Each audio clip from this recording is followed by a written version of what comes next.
Today is lesson 2.3, Make Picture Graphs. Your essential question is, how can you draw a picture graph to show data in a table? Our problem of the day is Ben and Carly collect baseball cards. Ben has 147 cards. Carly has 260 cards. Which is the best estimate of the number of cards they have in all? Well, I know when I round or estimate 147, that can be turned into 150,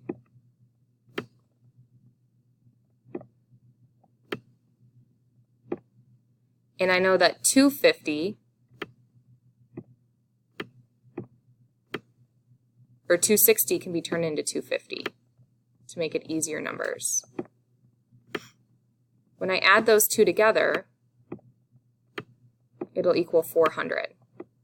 Well, when I look at my problems, answers, I see 300, I see 350, I see 410, and 500. So which one would be the most reasonable?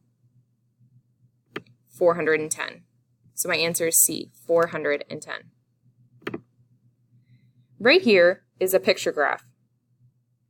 We have 3 choices for field trips: Science Center, Aquarium, and Zoo. Each circle represents 1 student. So we have 1, 2, 3 students wanting to go to the Science Center, 1, 2, 3, 4, 5 students wanting to go to the aquarium, and 1, 2, 3 students wanting to go to the zoo. How does this change if each circle actually represents 3 students? Well, you would count by 3. So 3, 6, 9. This actually means 9 students. So anytime that a image is actually representing more, you just count by that number. So for the aquarium, if each circle represented 3, you would count 3, 6, 9, 12, 15.